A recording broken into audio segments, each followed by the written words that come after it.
এই ঠান্ডার সময় আমাদের না প্রত্যেকেরই কোনো কিছু গরম গরম ভর্তা দিয়ে ভাত খেতে কিন্তু ইচ্ছা করে।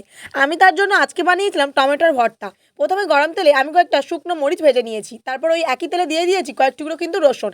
তারপরে দুটো কাঁচামরিচ এখানে ভেজে নেবো, আর ওই একই তেলে দিয়ে দেবো কিন্তু কেটে রাখা দুটো পেঁয়াজ। পেঁয়াজগুলো এখানে একটু লাল লাল করেই ভেজে নেবো। ব্যাস, পেঁয়াজ ভাজা হয়ে গেলে ওই একই তেলে আমি এবার কিন্তু টমেটোগুলোকে ভাজবো। তার জন্য টমেটোগুলোকে মাঝখান থেকে কেটে একটু উপর করে দিয়েছি। ব্যাস, এবারে ঢাকনা চাপা দেবো। ঢাকনা খোলার পরে আরেকবার উল্টে পাল্টে ভেজে নিলে টমেটো ভাজা কিন্তু আমার এখানে রেডি হয়ে যাবে। ততক্ষণ পরে দেবো আজকে কয়েকটা সাউট আউট। আজকে সাউট আউটে মমতা দি বলছে, সাপোর্ট করার জন্য থ্যাংক ইউ দি ভাই। আমি আসলে সবাইকে সাপোর্ট করি, সাপোর্ট করলে কিন্তু সাপোর্ট পাবে। এরপর অঞ্জনা মালাকার বলছে, তোমার বাড়ি কোথায়? আমার বাড়ি ডায়মন্ড হারবার। ব্যাস, এবারে কিন্তু আমি যে সমস্ত জিনিসগুলো ভেজে নিয়েছিল সেগুলো একসাথে মাখিয়ে নেবো, আর ওর সাথে শুধু এক্সট্রা হিসেবে অ্যাড করবে এখানে লবণ এবং ধনেপাতা।